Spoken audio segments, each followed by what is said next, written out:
contoh Paceka Buddha pada masa depan ya adalah mungkin kalau mungkin pernah membaca sejarah Buddha itu Devadatta. Devadatta sepupu dari eh, Buddha ya yang pada akhirnya itu ketika di kehidupan Buddha dia menjadi biksu, cuman dia melakukan yang namanya pelanggaran berat sangha, memecah belah sangha, akhirnya dia ditelan oleh bumi dan masuk ke neraka ya untuk waktu yang sangat lama sekali. Tetapi sebelum dia meninggal, sebelum dia ditelan bumi, dia mengucapkan Buddhang Saranang Gacchami. Saya berlindung kepada Buddha. Dan karena ucapannya itu, maka Buddha mengatakan bahwasanya Devadatta pada satu saat nanti setelah beberapa kalpa, setelah karma buruknya ini selesai, dia akan menjadi seorang Paceka Buddha. Jadi Paceka Buddha ini ada di antara saat-saat tidak ada sama Sang Buddha. Cuma Paceka Buddha ini dia tidak mengajar. Dia tidak bisa mengajar ataupun dia tidak akan mau mengajar. Yang terakhir adalah Sawaka Buddha. Sawaka Buddha itu bisa kita katakan murid Buddha ataupun arahat biasa. Jadi ini adalah murid-murid utama ataupun murid Buddha yang merupakan arahat. Jadi kalau di Buddha Gautama itu memiliki 1250 murid Sawaka Buddha, dan itu mereka itu semuanya adalah arahat. Jadi jenis-jenis Buddha di sini sama Sang Buddha, Paceka Buddha, Sawaka Buddha itu memiliki waktu yang sangat lama, ya waktu yang sangat lama untuk mengumpulkan parami untuk menjadi seorang Buddha ataupun Paceka Buddha dan Sawaka Buddha. Dan uniknya di sini adalah sama Sang Buddha itu tidak selalu ada. Ya, di sini ada satu fakta yaitu sama Sang Buddha itu tidak selalu ada. Jadi sama Sang Buddha Gautama sendiri sebenarnya pada ketika dia mencapai penerangan sempurna, dia berpikir ajaran ini terlalu dalam, terlalu halus untuk diterima oleh manusia. Ya, jadi sebenarnya pada awalnya Buddha kita ini tidak berniat mengajarkan apa yang telah dia capai, apa yang telah dia ketahui, tapi melihat hal tersebut, makanya seorang Brahma ya, Sahampati, langsung turun ke dunia dan meminta kepada Buddha untuk mengajar. Jadi ketika kita katakan Brahma Sahampati, dia tidak meminta, maka pada saat ini kita juga tidak akan tahu ajaran Sang Buddha itu seperti apa. Ya, jadi Buddha itu juga memiliki pilihan ya, dia mau mengajar atau tidak mengajar. Tapi kapasitas Buddha Gautama, seorang sama Sang Buddha, Buddha yang paling sempurna adalah dia bisa mengajarkan kepada manusia, dewa, mara, ya, dan semua makhluk itu apa yang eh, yang artinya duka dan apa artinya terbebas dari samsara. Jadi ketika sama Sang Buddha itu mengajar, dia bisa mengajarkan seperti itu.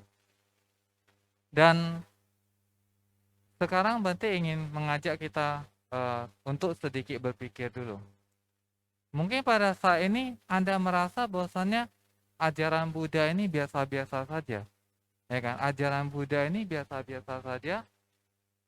Anda tidak merasakan uniknya ajaran Buddha ini dan bagaimana langkahnya ajaran Buddha pada saat ini. Jadi seperti yang Bante katakan tadi, yang namanya sama Sang Buddha itu tidak selalu ada. Jadi Buddha ketika dia mencapai penerangan sempurna, kalau tidak salah sebelum atau sesudah dia mencapai penerangan sempurna, dia menerawang kehidupan masa lampaunya. Kehidupan sampai namanya 91 kalpa.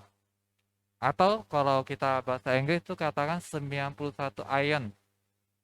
91 aeon, dia hanya melihat ada 7 sama Sang Buddha, termasuk dia sendiri, hanya ada 7. Jadi di sini Bante ingin sedikit mengatakan ya, kalpa itu adalah sebuah masa waktu yang sangat panjang. Ya, jadi satu kalpa itu waktunya itu kira-kira berapa lama? Apakah 100.000 tahun? Apakah 1 juta tahun? 1 miliar tahun? Ya, berarti tidak bisa memberikan ilustrasi seperti itu. Cuman Buddha mengatakan, bayangkan ada sebuah wadah yang memiliki panjang 16 mil, ya, 16 mil, lebar 16 mil, tinggi 16 mil. Setiap 100 tahun sekali, seorang dewa itu turun dari surga, ya, menaruh sebuah biji wijen ke dalam wadah tersebut. Ketika wadah tersebut penuh, itulah satu kalpa. Bisa Anda bayangkan waktunya berapa lama? Satu kalpa itu hanya satu kalpa. Buddha menelusuri hingga 91 kalpa. Ya, jadi waktunya sangat-sangat lama sekali. Buddha menelusuri, yang pertama adalah 91 kalpa yang lalu. Itu ada muncul seorang Buddha, namanya Wipasi. Maaf. Yang pertama itu adalah Buddha Wipasi. 91 kalpa yang lalu sejak Buddha Gautama. Dan 30 kalpa kemudian itu ada namanya Buddha Siki. Dan 30 kalpa kemudian itu ada namanya Buddha Wesabu. Coba bayangkan jaraknya dari sini. 30 kalpa. Dan apa yang terjadi ketika masa-masa tidak ada Buddha? Maka ketika tidak ada Buddha itu, yang ada itu seperti Bante katakan, kemungkinan besar itu ada Paceka Buddha. Cuma Paceka Buddha itu tidak mengajar. Jadi kita itu tidak bisa terbebas dari samsara dan kita tidak tahu. Ibaratnya Bante ibaratkan seperti ini. Ajaran Buddha itu adalah kira-kira seperti ini. Bayangkan di satu ruangan ini. Kita, jika tidak ada Buddha, kita itu tidak bisa melihat ada jalan keluar. Kita berpikir bahwasannya di ruangan ini ada dunia kita. Ini adalah semua dari dunia kita. Tapi ketika kita ada Buddha, kita bisa melihat. Mungkin dari jendela kita bisa melihat, oh, di depan itu ternyata ada AIB, ya kan? Kita baru bisa tahu. Tapi kalau misalnya tidak ada Buddha, kita hanya bisa melihat dinding ini semua. Dan kita berpikir bahwasanya dunia kita satu-satunya hanya di sini. Ilustrasinya kira-kira seperti itu. Dan betapa menderitanya mungkin nanti Bante akan jelaskan lebih lanjut, ya. Ya, jadi selanjutnya itu adalah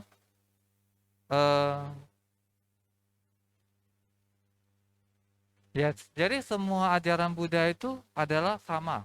Semua ajaran Buddha itu sama. Jadi tidak, misalnya contoh Buddha Kasapa, Buddha sebelum Buddha Gautama ini, itu juga mengajarkan hal yang sama dengan Buddha Gautama. Dan nanti ketika Buddha terakhir di kalpa ini muncul, yaitu Buddha Meteya atau Buddha Maitreya, itu juga akan mengajarkan hal yang sama persis dengan Buddha Gautama pada saat ini. Ya, jadi ajaran utama Buddha itu adalah 4 kesunyataan mulia dan 8 jalan utama.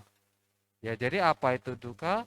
Ya kan, asal mula duka, jalan menuju ternyata duka. Jadi, dan bagaimana cara kita keluar dari duka ini, keluar dari samsara. Ya, jadi cuma berarti akan lebih membahas ini di bagian Dhamma. Jadi, arti berlindung pada Buddha adalah kita belajar dari ajaran Buddha dan mempraktekkan apa yang diajarkan oleh Sang Buddha. Ya, itu artinya pelindungan kepada Buddha. Yang kedua itu adalah Dhamma Ratana. Dhamma Ratana atau permata Dhamma. Dhamma di sini itu biasa kita sering katakan itu adalah ajaran Sang Buddha. Tapi sebenarnya kurang tepat dikatakan seperti itu. Jadi Dhamma ini itu adalah sebenarnya artinya adalah sebuah kebenaran. Ya, jadi kebenaran ini bukan diciptakan oleh Buddha, tapi ditemukan oleh Buddha. Ya, ditemukan oleh Buddha. Buddha menemukan bahwasanya, oh, ada jalan menuju keluar dari samsara, seperti yang Bante ilustrasikan tadi. Buddha mengetahui dan Buddha bisa mengajarkan. Jadi cuman di sini tentang Dhamma seperti yang Bante katakan tadi, ketika tidak ada sama Sang Buddha, maka makhluk-makhluk itu seperti manusia, dewa, Brahma, mungkin peta dan makhluk-makhluk Winipatika lainnya atau buta lainnya, itu tidak mengetahui mereka itu hidup dalam samsara.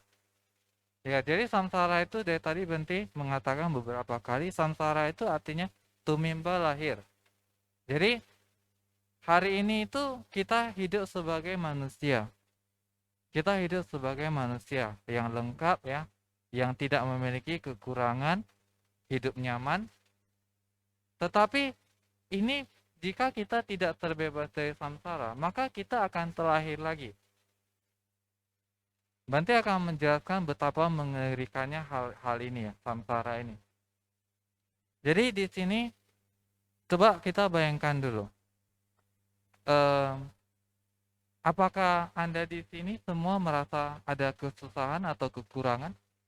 Apa hal yang paling menyesalkan bagi diri Anda? Apa hal yang paling menyedihkan buat Anda pada saat ini? Moderator bisa kasih contoh kira-kira? Apa yang paling menyedihkan? Apa yang paling ibaratnya menyakitkan bagi Anda pada saat ini? Ya mungkin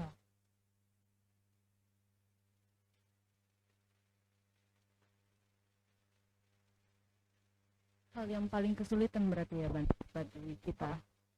Kalau bagi saya paling sulit untuk saat ini itu saya sulit menerima kalau saya tidak lulus kuliah pada tidak jalur undangan. tidak lulus kuliah. Ya. Oh.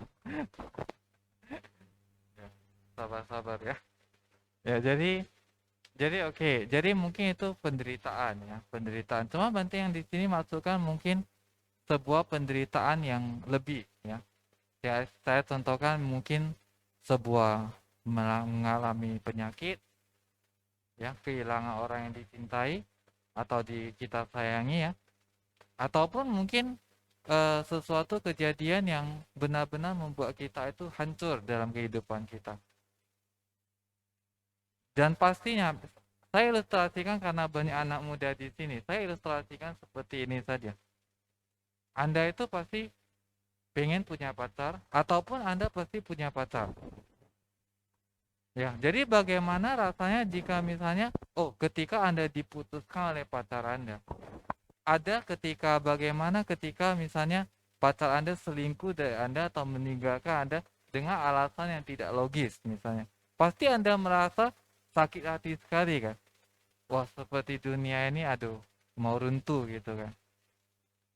Itu hanya Anda alami mungkin di kehidupan Anda. Anda mungkin hanya mengalami itu, ya kita katakan sesial-sialnya mungkin 5 kali, 10 kali Anda seperti itu. Tapi Anda sudah kategori orang yang sangat sial ya, bisa mengalami sampai 10 kali seperti itu. Tapi bayangkan, itu sakit kan rasanya. Itu sangat sakit rasanya, itu berhubungan dengan perasaan kita. Itu adalah sakit secara perasaan. Bagaimana sakit secara fisik? Tangan Anda pernah tergores? Ya, pernah tergores, sakit rasanya. Oke, itu adalah sakit secara perasaan, sakit secara fisik. Secara kita katakan jiwa dan raga. Tapi coba bayangkan, ketika Anda meninggal, Anda terlahir di neraka. Anda tahu itu kesakitannya itu seperti apa? Itu adalah sakitnya itu, sakit gores tangan Anda itu bisa berjalan 24 jam satu hari, tidak berhenti, dan itu bisa berlangsung selama berjuta-juta tahun. Itulah kehidupan kalau misalnya kita terlahir di neraka. Dan tentang perasaan bagaimana? Kalau misalnya tiba-tiba misalnya kita sebagai peta, terlahir sebagai peta. Peta itu selalu menderita ya, dari segi perasaan juga. Jadi dia selalu terikat kepada sesuatu. Seperti perasaan Anda ketika putus itu adalah Anda tidak bisa melepaskan kemelekatan terhadap pacar Anda. Intinya di situ. Jadi sebuah peta itu juga mengalami hal tersebut, tapi secara konstan, yang artinya terus-menerus sampai waktu yang sangat lama sekali. Ya, jadi ketika kita mengalami namanya kita di dalam samsara, hal tersebut itu mungkin terjadi. Ya mungkin juga masih belum begitu feel ya. Intinya adalah ketika di dalam samsara, kehidupan kita itu ataupun Anda bisa terlahir dalam berbagai bentuk makhluk. Bisa sebagai manusia, bisa sebagai dewa, bisa sebagai Brahma, bisa terlahir di neraka, tapi juga bisa terlahir sebagai makhluk-makhluk menderita. Kalau yang saya sering ilustrasikan adalah ketika kita terlahir sebagai binatang misalnya. Ya, jadi pada Anda melihat sebuah anjing ya, anjing kurap ya, anjing yang memiliki penyakit kulit di jalan itu, apakah Anda mau mendekatinya? Itu sudah pasti bau ya, sudah pasti bau. Anda mungkin juga tidak berani mendekatinya. Tapi bayangkan Anda itu menjadi seperti itu. Itulah menderitanya namanya tumimba lahir atau samsara. Anda memungkinkan kehidupan kesakitan, penderitaan seperti itu. Makanya Buddha mengatakan bahwasanya untuk ajaran ini adalah kita terbebas yang namanya dari samsara. Karena kita ini sudah terlahir, sudah tidak terhitung. Ya, jadi kalau misalnya itu kita kadang itu diilustrasikan adalah kehidupan manusia itu, kita terlahir itu bagaimana? Bagaikan sungai Gangga, pasti di sungai Gangga itu kan sangat panjang, sangat lebar. Itu kalau jumlah pasir di situ semua, itu tidak sebanding dengan jumlah kelahiran kita. Ya, jadi berarti hari ini kita bertemu di sini pun, mungkin saja kita di masa lalu itu kita sudah pernah memiliki satu ikatan karma. Makanya kita mungkin bisa ketemu di sini. Mungkin di kehidupan lalu itu, Anda di sini itu ada yang sebagai ayah saya, ibu saya, kan? Ataupun mungkin sebagai orang tua saya, adik saya, bisa saja seperti itu. Kita di sini itu mungkin semua itu dulu bisa memiliki ikatan karma. Dan kita juga memiliki namanya penderitaan ya di setiap kehidupan. Selama kita belum terbebas dari samsara, maka penderitaan itu akan terus ada. Ya. Dan yang selanjutnya adalah Bante ingin ini mungkin tentang dhammanya mungkin sudah agak jelas ya. Jadi dhamma itu adalah ajaran Sang Buddha, bukan ajaran kebenaran. Adalah sebuah kebenaran yang ditemukan dari Sang Buddha yang merupakan sebagai obat ataupun jalan menuju keluarnya samsara dan penderitaan. Cuma Bante di sini ingin sedikit mengupas ya tentang miskonsepsi tentang dhamma. Ya, jadi dhamma ini bagaimana ya Bante katakan ya? Dhamma ini kata-kata itu tidak bisa kita cerna 100%. Jadi contoh misalnya ketika Anda membaca sutta misalnya, Anda tidak boleh menganggap bahwasanya Anda sudah 100% memahami sutta. Poin Bante di sini itu adalah ketika kita namanya belajar dhamma itu, kita itu harus memperhatikan batin kita itu seperti apa. Ya, jadi Bante ingin di sini ingin sedikit men-sharingkan ya, ini juga mungkin beberapa dari pengalaman Bante juga ya. Ada sebuah ungkapan adalah tua dalam usia belum tentu dewasa dalam usia belum tentu dewasa dalam dhamma. Yang artinya seseorang yang mungkin di sini Bante katakan ya, mungkin orang yang sudah mungkin mengikuti ajaran Buddha ini sangat lama sekali, itu belum tentu memahami yang namanya kebenaran tersebut. Ya, jadi ada beberapa kejadian ya, karena orang-orang seperti ini, biasanya itu ada dua jenis. Orang yang baru belajar dan orang yang sudah lama. Orang yang baru belajar, orang yang sudah lama ini menganggap bahwasanya, oh saya sudah mengikuti ajaran Buddha ini, saya sudah mengikuti Buddhis ini sudah 10 tahun, sudah 20 tahun, 30 tahun.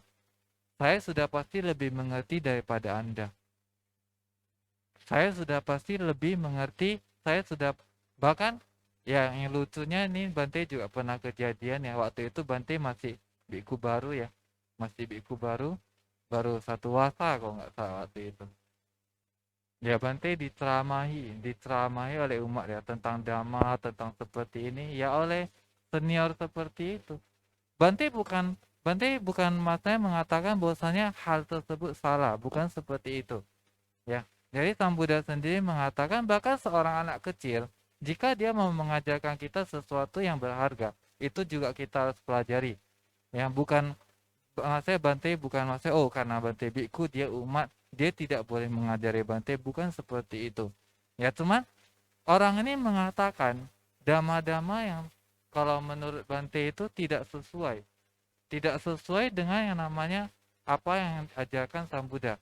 Itu yang apa yang diajarkan adalah hanya pendapat dia sendiri, penalaran dia sendiri tentang dhamma itu seperti apa. Di sini bahayanya. Di sini sangat berbahaya. Kenapa?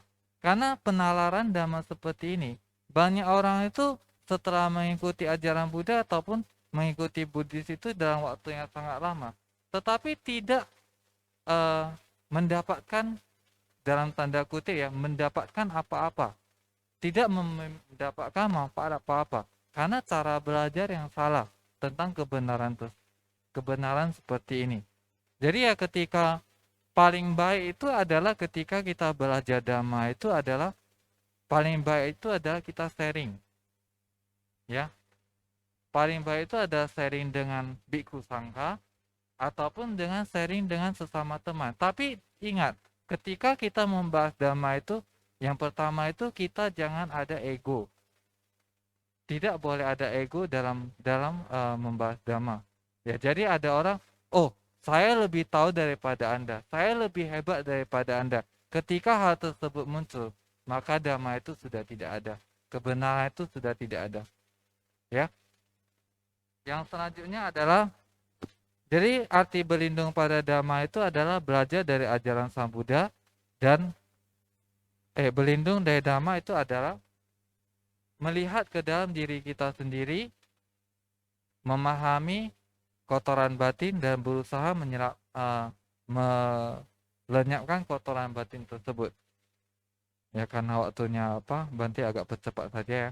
Dan sangha yang terakhir adalah persamuan para biku, persamuan umat Buddha, persamuan para ya persamuan para biku yang mengikuti ajaran Buddha. Ya jadi di sini manfaat sangha ada dua yang utama. Yang pertama adalah sebagai guru. Ya seperti Bante katakan tadi, paling baik itu adalah ketika kita misal contoh kita bertemu dengan biku, seorang biku ya, dan kita membahas dhamma. Kita mungkin bertanya tentang apa yang tidak kita mengerti. Kenapa kita bertanya kepada biku? Ya, jadi biku itu bukan tahu segalanya. Jadi kita juga tidak boleh 100% percaya dengan apa yang dikatakan oleh seorang biku juga. Cuman di sini biku itu menjalankan sila yang lebih tinggi, menjalankan latihan yang lebih tinggi, otomatis itu batinnya itu lebih berkembang daripada umat biasa, umat Buddha biasa. Jadi ketika kita membahas dhamma dengan seorang biku itu kita juga harus melihat apakah yang dia katakan ini adalah sesuai atau tidak. Dan kita boleh mungkin bertanya lebih jauh lagi. Tapi kita tidak boleh 100% percaya apa yang seorang biku katakan dijalankan 100% gitu. Ya contoh misalnya dan konsultasi pun ya kita mau juga melihat-lihat juga ya. Jangan sembarangan konsultasi. Ya konsultasi kadang Bante juga pernah temukan ya. Yang datang konsultasi itu masalah rumah tangga, masalah pacar, masalah keuangan. Ya jadi di sini Bante itu bukan konsultan keuangan, bukan konsultan pernikahan ya. Jadi Bante tidak tahu hal seperti itu. Karena Bante sendiri juga tidak menikah. Jadi bagaimana Bante bisa tahu tentang pernikahan? Yang bisa Bante tahu adalah kalau misalnya tanya, oh akarannya metasuta itu maknanya seperti apa, sejarah seperti apa, Bante bisa jelaskan. Tapi kalau Anda menanyakan tentang, wah ini bisnis saya ini bagaimana ya? Kira-kira kalau saya buka di toko di sini itu, ya saya tidak tahu. Saya bukan pebisnis, saya ini biku. Nah, jadi di sini kita juga harus melihat konsultasi kepada biku itu juga harus melihat-lihat. Ya, jangan sembarangan konsultasi. Yang kedua itu adalah sebagai tempat persembahan. Ya, sebagai atau ladang pembuat kebajikan. Jadi di sini eh, adalah karena seorang seorang bikhu ataupun seorang pabacita itu menjalankan sila yang lebih tinggi, menjalankan moralitas yang lebih tinggi. Otomatis ketika kita memberikan persembahan atau dana kepada bikhu itu kita memiliki karma baik, kita menanam karma baik yang lebih baik. Tapi yang lebih pentingnya lagi, bukan kepada siapa Anda memberikan dana ataupun menanam kebajikan, tapi siapa yang memberi dana. Di sini maksud Bante adalah pemurnian sila. Jadi seorang yang memiliki sila yang tinggi, sila yang bersih, dan dia memberikan persembahan kepada orang yang mempunyai sila yang tinggi juga, maka itu sangat adalah sesuatu yang sangat klop sekali. Sesuatu yang akan menghasilkan karma baik yang sangat baik. Tapi ketika Anda tidak memiliki sila yang baik, ya contoh misalnya Anda sering berbohong, Anda sering berzina, Anda sering minum minuman keras, sering membunuh makhluk hidup, Anda mau danakan seberapa besar pun kepada sangha atau apa, itu memang bukan tidak bermanfaat, tapi manfaatnya itu kurang dibandingkan orang yang menjaga contohnya Pancasila. Misalnya saya katakan seperti ini, ada seorang mendanakan 1 miliar kepada vihara, tapi orang ini pekerjaannya itu ya memiliki sifat-sifat buruk seperti itu. Tapi ada satu orang lagi dia menjalankan Pancasila, ya menjalankan Pancasila dengan benar, dia hanya mendatakan mungkin 100.000. Bisa saja itu 100.000 itu lebih berharga daripada 1 miliar yang orang pertama itu sumbangkan karena sila tersebut. Ya, jadi di sini adalah dua manfaat sangha. Jadi ya berhubung waktunya sudah sangat mepet ya. Ya jadi intinya di sini adalah ketika kita mengambil nama 3 pelindungan dalam ketika Wisuditi Sarana, itu bukan artinya kita berlindung, kita bukan artinya memohon, ya bukan, oh ini berlindung ketika saya ada bahaya, kita apa, Tiratana ini atau Tiratana ini akan melindungi kita, bukan seperti itu. Tapi yang artinya sebenarnya adalah Tiratana ini melindungi kita dari sikap, pengetahuan, dan perbuatan kita. Ya, dari pikiran kita, bagaimana itu menjalankan kehidupan sesuai dengan kebenaran yang diajarkan oleh Sang Buddha. Ya, Bante paham mungkin di sini tidak semua orang bisa menjalankan ajaran Sang Buddha itu secara keras. Seperti Bante sendiri, seorang biku, Bante menjalankan 227 sila. Ya, saat ini sudah jalan hampir 8 tahun. Ya, pada awalnya juga tidak mudah. Pada awalnya ketika Bante jadi samanera juga tidak mudah. Semua itu kita mulai dari langkah-langkah pertama yang kecil. Semua itu kita mulai dari yang ringan-ringan saja. Begitu juga dengan Bapak Ibu dan adik-adik sekalian. Coba jalankan, jangan menjalankan, jangan hanya mengetahui, jangan hanya mempelajari, tapi melakukan. Itu yang terpenting. Yang contoh yang pertama itu misal kita bisa lakukan karena dana itu mungkin pada saat ini agak susah ya, karena di mana-mana juga tidak ada pindah patah, ketemu biku pun sulit ya mungkin. Ya, tapi Anda bisa tetap berdana kepada orang-orang yang membutuhkan. Tapi yang paling penting adalah pada saat ini adalah menjaga sila. Menjaga sila itu adalah menjaga sila, contoh kita menghindari pembunuhan, ya pelan-pelan saja. Tidak bisa melakukan hari ini, besoknya kita coba lagi seperti itu. Ya, jadi mudah-mudahan apa yang Bante sampaikan pada saat ini dapat memberikan manfaat dan dapat dimengerti. Ya, yang intinya adalah lakukan apa yang diajarkan oleh Sang Buddha, bukan hanya kita mengetahui dan mempelajari saja. Ya, mungkin hanya seperti itu. Terima kasih. Namo Buddhaya. Terima kasih Bante atas materinya. Baik para hadiri, kita sudah berada di sesi tanya jawab nih. Kepada para hadiri, baik yang daring maupun yang ada di sini, para hadirin yang ingin bertanya bisa langsung mengangkat tangannya, dan yang berada di Zoom bisa menuliskan pertanyaannya di chat box. Bisa ada yang mau bertanya?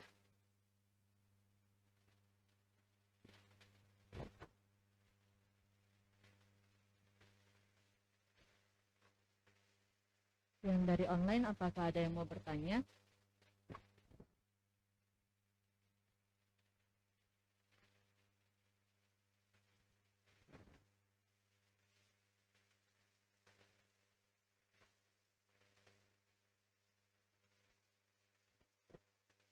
Yang dari Medcom ada pertanyaan ya?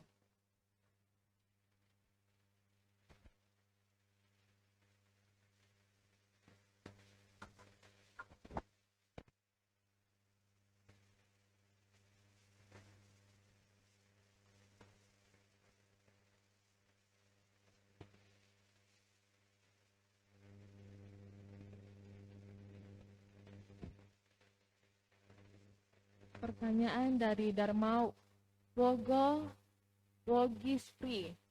Nama budaya Bante, saya ingin bertanya, bagaimana dengan seseorang yang sangat aktif di Buddhis tapi masih sering juga percaya dengan keyakinan agama lain yang tidak sesuai dengan Buddhis? Bagaimana itu Bante? Mohon penjelasannya. Ya, jadi hal seperti ini sebenarnya sangat sering terjadi ya. Tapi sebenarnya Bate ingin mengatakan dulu, Buddha itu sendiri tidak melarang yang namanya tradisi. Ya, tidak melarang namanya tradisi, tidak melarang namanya kebudayaan. Jadi kadang-kadang mungkin kita melihat mungkin di sini maksudnya bukan agama lain ya. Mungkin seperti misalnya ke contoh kepercayaan kita bilang. Kepercayaan kita sebagai mungkin tenlang ya.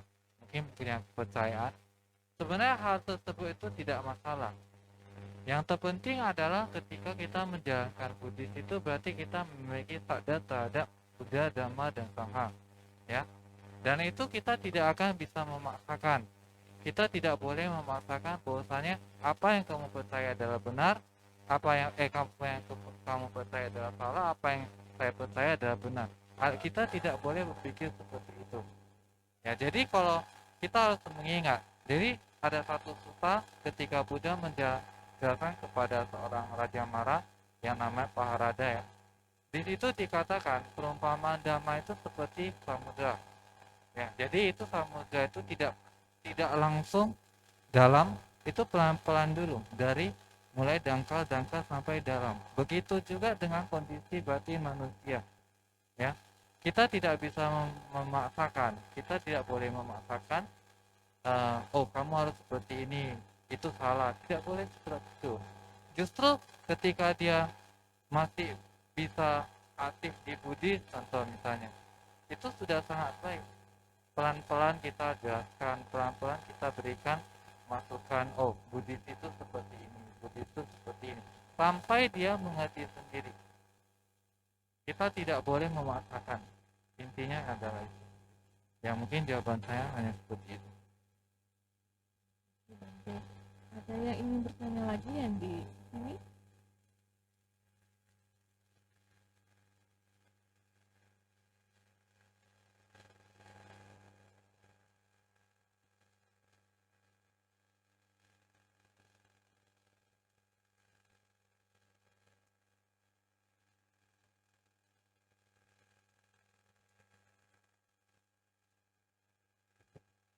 Ini apakah ada yang mau bertanya? Saudari Aurelia Putri ya. Baiknya dong.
seperti yang Bante katakan tadi ya, kita yang pertama Bante katakan Buddha itu tidak bisa menolong kita karena Buddha sudah tidak ada di dunia ini. Tapi yang bisa menolong kita itu adalah ajaran Sang Buddha. Sebenarnya sederhana saja. Anda itu mau sehat itu sebetulnya tipsnya sangat-sangat mudah sekali. Yang pertama itu bukan pertama. Melakukan yang namanya menjaga sila pertama. Tidak melakukan pembunuhan makhluk hidup. Sebenarnya hanya itu saja. Ketika Anda ketika Anda sangat menjaga sila pertama itu otomatis itu mengembangkan namanya meta. Dan biasanya pernah perhatikan nggak orang yang sering sakit-sakitan itu biasanya itu kadang ya ini tidak fix juga, cuman orang yang banyak menyakiti makhluk hidup itu memiliki kesehatan yang buruk. Ya jadi kalau kita di masa COVID ini ya yang pertama itu jalankan protokol kesehatan, jaga tubuh dan jaga sila. Kalau Bante katakan itu, Buddha sendiri tidak bisa menolong karena Buddha sudah tidak ada di dunia ini. Buddha sudah parinibbana. Yang ada hanya ajarannya yang bisa kita praktekkan. Itu jawaban Bante. Namo Buddhaya Bante, saya mau bertanya nih. Kalau saya meta, misalnya ada satu kasus ini Bante. Ada seseorang yang dia masih berpandangan bahwa cara menyembah Tiratana itu dan cara berlindung kepada Tiratana itu dengan menyembah atau meminta-minta. Seperti semoga saya bisa ini, semoga saya bisa itu. Terus ketika dia meminta, ternyata tidak dikabulkan gitu Bante. Dia merasa kayak gagal gitu kan. Terus dia marah gitu Bante. Bagaimana cara menghadapi orang seperti itu? Terima kasih Bante. Ya, sebenarnya itulah tujuan Bante ceramah di sini pada hari ini. Sebetulnya untuk ditujukan untuk orang-orang seperti itu. Ya cuma masalahnya seperti yang Bante katakan, kita tidak bisa memaksakan. Kita tidak bisa memaksakan apa yang menjadi kepercayaan, apa yang menjadi pandangan orang. Kita tidak bisa memaksakan. Ya kalau misalnya contohnya dia mau marah seperti itu, itulah yang kita bisa lakukan, hanya kita mengingatkan saja. Mungkin kita memberikan nasihat ataupun memberikan pandangan yang benar tentang sebenarnya Tiratana itu seperti ini, bukan seperti ini, bukan seperti ini. Mungkin kita hanya bisa menjelaskan seperti itu, tapi dia mau terima, dia tidak mau terima, itu sudah urusan dia, bukan urusan kita. Jadi kita itu tidak bertanggung jawab atas apa yang menjadi pandangan dan kepercayaan orang lain. Yang kita bisa berikan adalah Buddha saja tidak mengajar. Buddha juga tidak, kalau misalnya saya katakan, sering orang katakan Buddha itu penuh cinta kasih, penuh apa. Kalau saya katakan sebenarnya Buddha itu juga melihat siapa yang orang yang diajarkan. Kenapa? Di banyak cerita ya, Buddha itu mengajarkan orang seperti ini. Oh, contohnya Sulapantaka. Ya, Sulapantaka itu adalah seorang biksu yang sangat bodoh sekali, bahkan tidak bisa menghafal parita itu. Jadi sekarang Buddha hanya mengajarkan kepada dia memberikan dia sebuah sapu tangan saja, sebuah kain. Jadi Sulapantaka itu terus menggosok tangannya itu terus sampai kotor, dia terus melihat kotor sehingga dia menjadi arahat. Kenapa bisa seperti itu? Tapi kenapa? Misalnya contoh ketika Buddha ceramah kepada Kassapa bersaudara itu, ya, tentang khotbah api, kenapa bisa seperti itu? Jadi kira-kira seperti ini. Apa yang kita pelajari, apa yang kita itu tergantung dengan kotoran batin kita. Jadi kotoran batin kita makin tebal, kita makin sulit melihat dhamma. Tapi kotoran batin kita makin sedikit, kita makin gampang melihat kebenaran itu seperti apa. Ya, jadi kalau untuk orang seperti itu saya Bante katakan, kita juga jangan ambil pusing, jangan ambil hati, jangan ambil pusing, jangan ambil hati. Jadi kita cuma boleh misalnya memberi penjelasan kepada dia pelan-pelan kepada dia, oh bahwasanya ajaran Buddha itu bukan seperti ini, bukan seperti ini, ya kan? Mungkin menyuruh dia dengan ceramah atau apa seperti itu sampai dia paham sendiri, baru kita bisa gitu.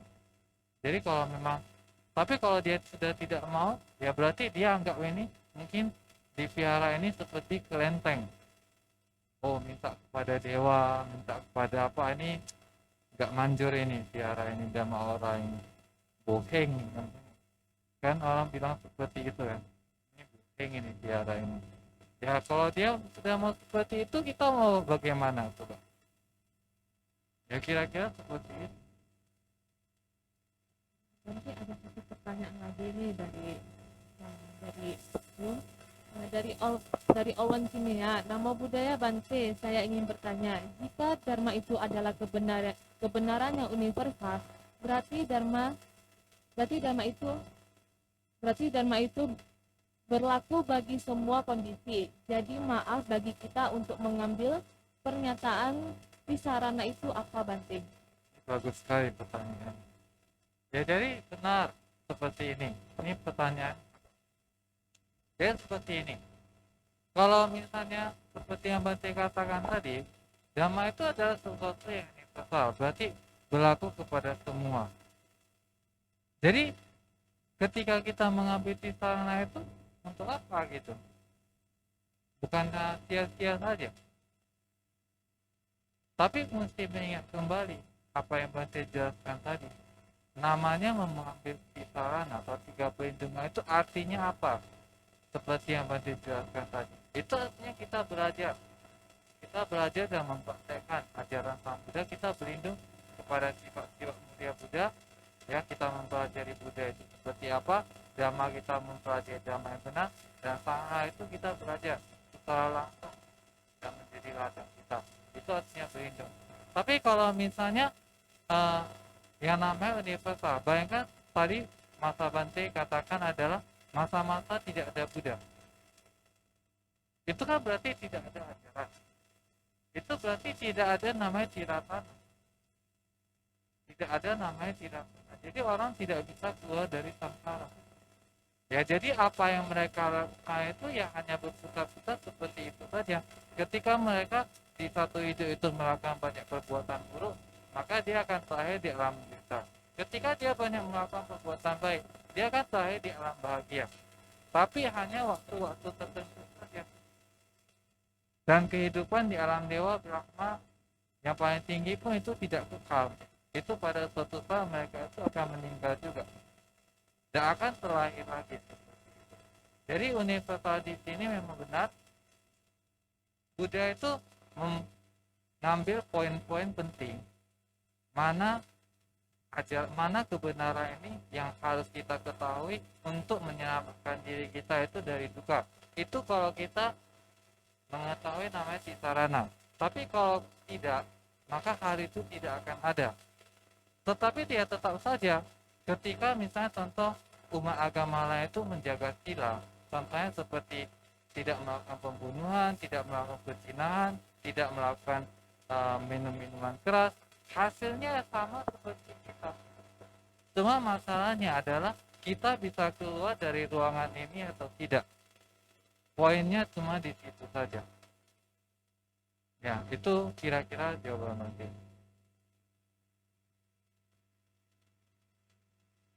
Baik Bante, mungkin itu pertanyaan kita yang terakhir ya Bante. Baik, kita sudah berada di akhir acara. Maka persilakan saya untuk membaca kesimpulannya. Visarana atau 3 pelindungan, yang berarti saya berlindung kepada Buddha, Dhamma, dan Sangha. Ketika kita wisudi atau mengambil Visarana, maka kita berlindung kepada Buddha, Dhamma, dan Sangha. Buddha adalah guru agung para Buddha, para manusia dan dewa. Buddha artinya juga orang yang sadar. Pandangan yang tidak tepat terhadap Buddha adalah ketika kita menganggap Buddha itu menjadi sosok yang kita sembah dan meminta. Padahal Buddha tidak bisa memberikan kita apa-apa karena Buddha sudah tiada. Di dunia ini kita belajar dari Buddha, bukan menyembah kepada Buddha. Buddha bukanlah seorang nabi ataupun tokoh penyelamat, tetapi Buddha hanyalah seorang manusia yang sama seperti kita. Tetapi Buddha adalah orang yang telah mencapai kesempurnaannya atau orang yang benar-benar sadar. Adapun jenis-jenis Buddha, yang pertama sama Sang Buddha, Buddha yang telah sempurna, kemudian Panceka Buddha, sosok yang tidak mengajar, kemudian Sawaka Buddha, murid Buddha atau arahat. Kemudian Tisarana. Yang pertama itu adalah Buddha, kita berlindung pada Buddha, yang berarti kita belajar dan mempraktekkan Buddha. Yang kedua Dhamma. Dhamma itu bukanlah ajaran, tetapi sesuatu yang ditemukan oleh Sang Buddha. Dhamma itu juga bersifat universal. Kemudian Sangha. Sangha adalah para biku yang mengikuti ajaran Buddha. Sangha itu ada dua, sebagai guru atau tempat membahas Dhamma, kemudian sebagai orang yang telah melatih sila yang lebih tinggi. Ada satu kutipan yang saya sangat suka tadi dari Bante, yaitu dewasa dalam manusia belum tentu dewasa dalam Dhamma. Sekian kesimpulan dari saya, terima kasih.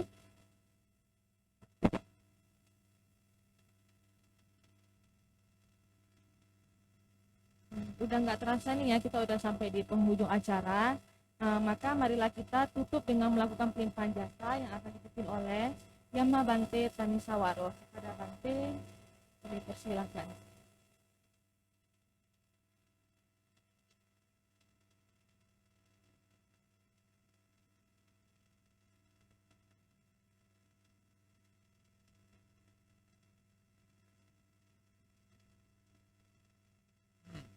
Ya, sebelum kita tutup acara pada hari ini, ya mari kita bersama-sama melakukan pelimpahan jasa kepada para leluhur kita dan termasuk semoga jasa-jasa kebajikan yang telah kita lakukan pada hari ini dapat diterima ya dan dapat membawa kehidupan ataupun kelahiran ke alam yang lebih baik.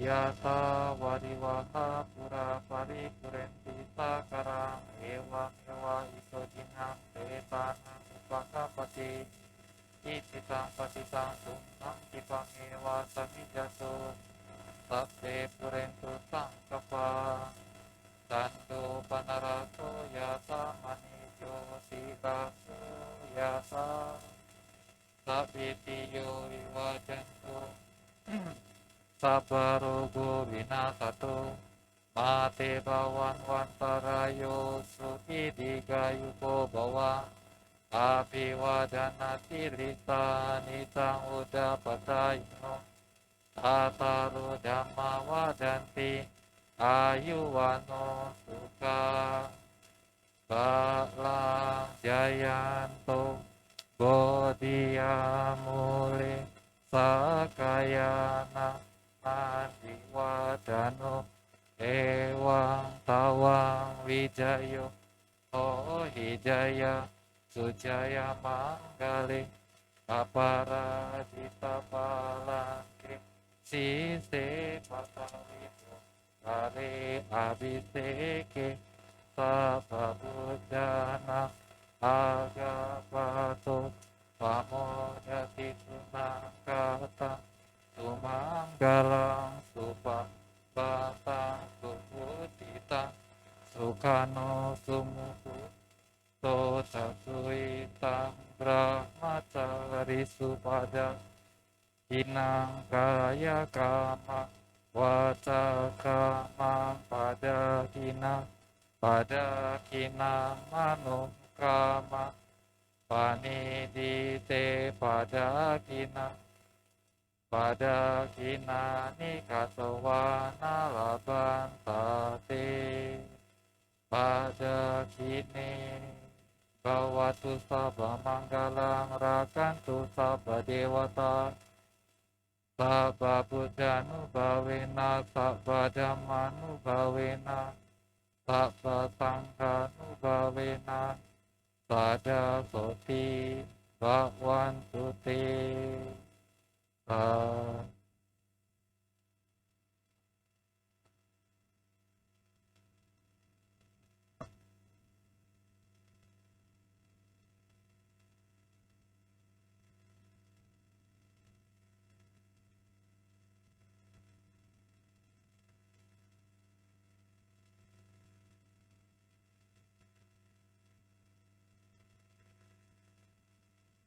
para hadirin, persilakan Ketua PMCDA, Ketua Panitia untuk memberi penghargaannya kepada Bante. Oh, oke. Pak Inon ya berarti.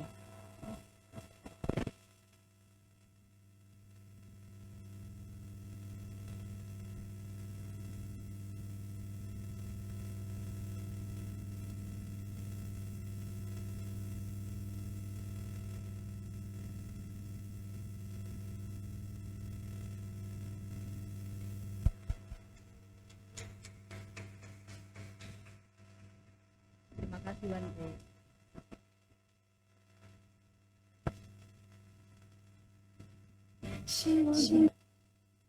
Para hadirin sekalian untuk dipersilakan berdiri bersikap anjali.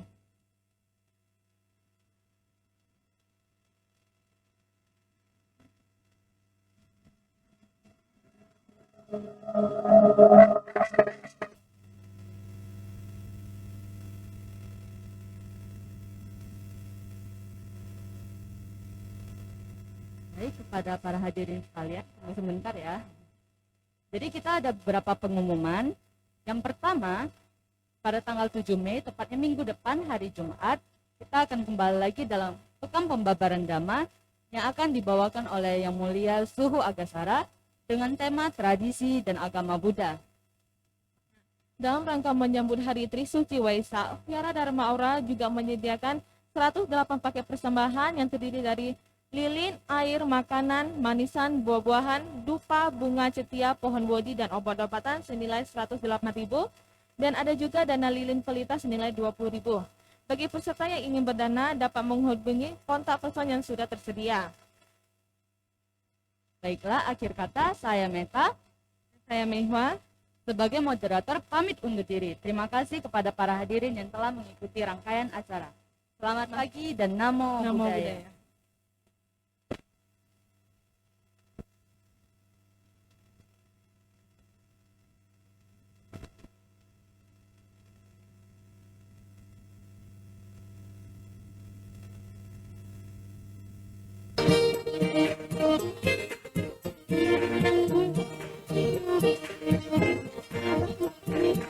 Happy children, come together, clap your hands and sing with me. Listen to what Buddha says, spread the Dhamma on the way. Sadhu, sadhu, sadhu, come together, clap your hands. Sadhu, sadhu, sadhu, sadhu to Dhamma. Dhamma is good. Dhamma is joy, Dhamma is peace, Dhamma is love. Dhamma is good, Dhamma is joy, Dhamma is peace, Dhamma is love. Sadhu, sadhu, sadhu, sadhu to Dhamma. Sadhu, sadhu, sadhu, sadhu to Dhamma.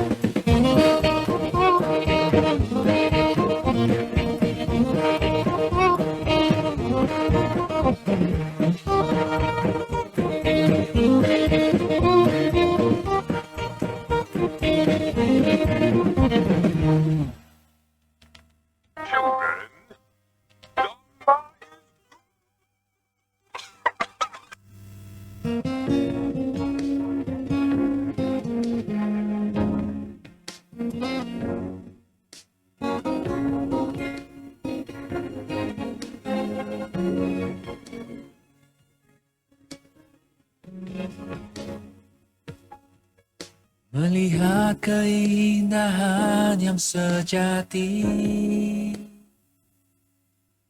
dimulai dengan keterbukaan hati, bebas dari ilusi, penuh dengan cinta kasih, menyadari kebenaran akan diri. Kedamaian yang Mudah-mudahan dicari selama ini hanya terwujud saat telah berhenti. Pengejar yang tak perlu, melekat yang telah lalu. Saat ini di sinilah kedamaian. Janganlah berbuat jahat, berbanyak kebajikan, sucikan hati dan pikiran. Itu jalannya.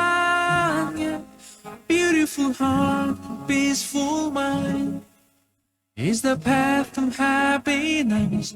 Marilah bersama berjalan dalam damai.